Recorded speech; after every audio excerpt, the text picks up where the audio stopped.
About the question of detainees, I think that there is unfortunately a misunderstanding of the issues at the time, and also there was a political atmosphere that made it difficult for rational appreciation of what the facts were. We didn't just collect destitutes. I think it is also important to say for public information that we were taken to court, and if I recollect correctly, the court found no merit in the claim. And the basis for making that determination was that these were people, all sorts of people from across Nigeria who come, sleep on the streets. Some have psychiatric problems, some are sick, some are dying. We take them into a home. We look after them, we treat, we rehabilitate, and then some of the pressures we begin to have, I want to go home. Where is home? The only information we have about where home is what he tells us. We stood the risk of also being accused of illegal detention. And in all those instances, we corresponded with the states that those people claimed that they were from. I think Senator Akpabio, as governor, has also written to me, sending people from his state to me. I didn't make a hue and cry about it. We verified those who were indigenous to Lagos, and we told him that these are not indigenous to Lagos. And in a federation, sir, the right to free movement is not an absolute right. It also carries with it the responsibility not to be a nuisance.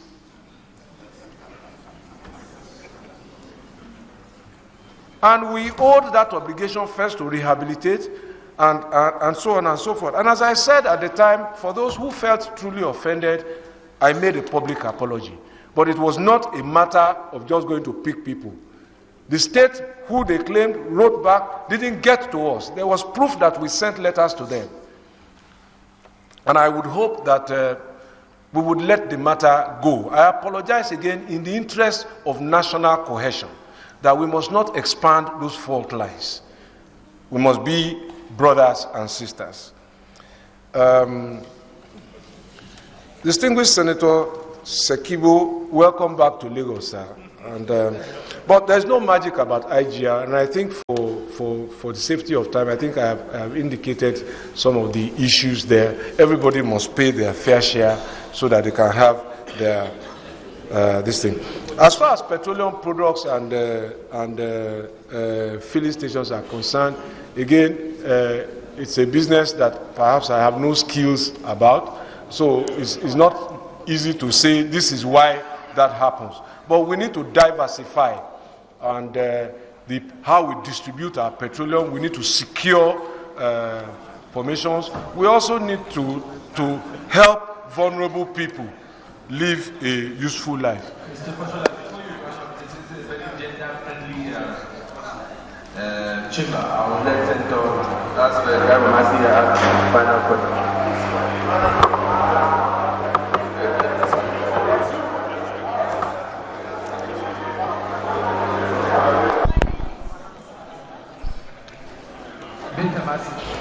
Order. Bintamasi Garba, Adama North, Adama State. So you said a lot and you covered virtually. You talked about security, you talked about infrastructure, you talked about economics and what have you. We have a manifesto, sir, and it's a contract with the Nigerian people. And I'm happy the chairman of our great party is here. 2 million houses, 3 million jobs to be created, a stipend to be given 5,000 naira to the unemployed Nigerians or to the poorest of the poor. With all that you have done in Lagos State, which obviously is a pride to every Nigerian. And one of the cardinal things I think I was about to get from that, I remember there was an advert before the election where our leader in the person of Bola Tinubu came in and had a vision, put it on a template. When he finished his 8 year, he gave it to you, and now when you finished, you gave it to Ambody. That means there's a continuous process of policy to see a new legislation. Senator Binta, can I ask you to put the question? The question, sir, is the manifesto of the APC. How will you put those promises made by the party to the Nigerian people to see that actually that promises will come to pass in terms of housing, job creation, and even social security nets to the people? Thank you. That question. Thank you, distinguished Senator. I think that the consequence of some of the things that we have been talking about, revamping our infrastructure, increasing security, and doing all those things that we need to do, will ultimately and consequentially respond to the commitments that we made in our manifesto. They follow inexorably once we stay true to our purpose. Construction work of roads will lead to jobs. For construction companies who employ people, they will lead to jobs for vendors who supply materials. They will ultimately bring down the cost of living, because roads mean efficient transportation.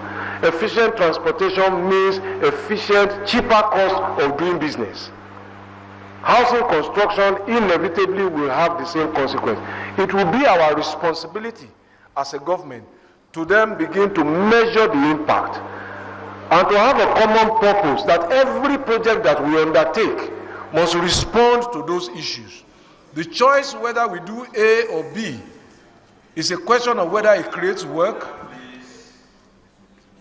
It's a question of whether it creates work, whether it expands the opportunity, whether it helps the vulnerable and the weak in our economy, and whether it gives them an opportunity to feel included in the economy of their country and of their respective states.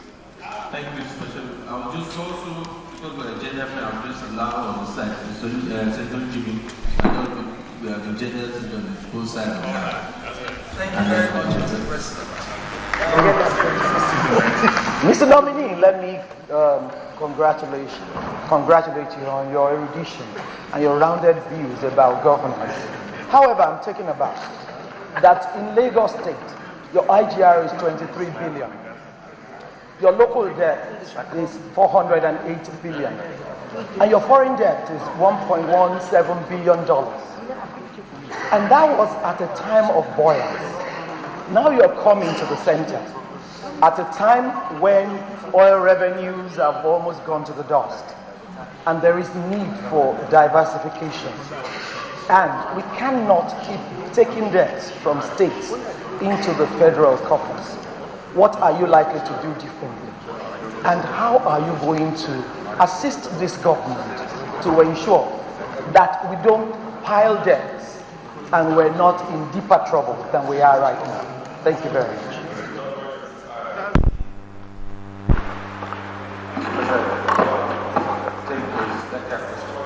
Distinguished Senator Olujimi, I think that the point first to make was that the budget of Lagos State, if I remember correctly, in 1999 was under 20 billion naira per year for 20 million people. It was an unsustainable budget. And so my predecessor in office, Governor Tinubu, first addressed resource, raising IGR.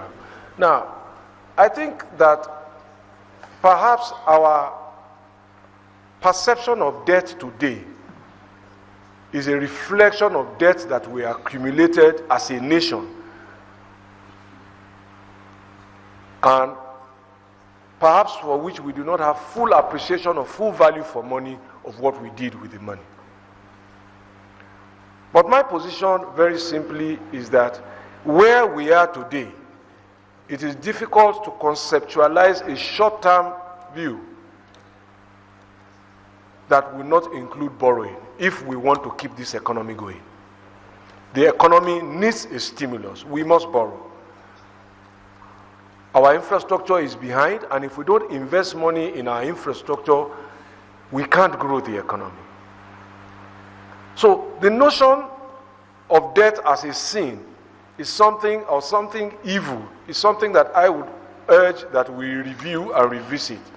Where is the money going? If we want to build rail lines across Nigeria, we are not going to fund it by cash in our pockets. Rail tracks last for over a century. And so, the project that we commit to financing by borrowing must not only be bankable and economically productive, it must be able to outlive the useful life of the borrowing. Now, as far as the borrowings are concerned, let me first say for clarification, the foreign debts were not all the foreign debts that the state on its own contracted. First, some of them were contracted by the federal government on behalf of the state. Some of the Fadama projects and all of that, we didn't contract them individually as states. There were projects, of course, that we took as sub-national government. More importantly, our administration did not accumulate all those debts. Some of them we met from governments even before 1999, because many of those foreign loans have tenures of 40, 30 years. And we continue to pay them.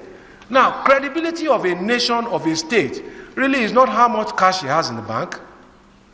It's how able it is to finance and pay its debt and remain credible and creditworthy. The rating of the state today by Fitch is the highest rating any government in Nigeria, subnational government, has. Now, some of my colleagues who appeared here yesterday have alluded to the example of the United States. The global benchmark for debt to GDP ratios are about 20%. Our debt to GDP ratio is about 3.5%. We are well below the threshold. The United States is owing $16 trillion or $19 trillion now, but they decide what happens across the world. I would like to be that kind of debtor. Changing governments across the world. We go to their universities, we use their hospitals, we travel to their wonderlands. That is what they've done with their money. That is the kind of debt we should have. A debt that grows our productivity, that grows our might, that grows our nation. But I am not a debt man. But I am simply trying to explain the concept of debt in financing public infrastructure. But we can't borrow to pay salaries. We can't borrow to run generators. I would rather, instead of borrowing to run generators, borrow money to build a power plant that reduces our overhead. So those are my top of the line concept about it. Thank you very much. Mr. Fashola has taken question from over 11 senators and gives us now for 10 minutes. Is it the wish of the Senate that the nominee takes his leave now? Yeah. Mr. Nominee, you can take your leave.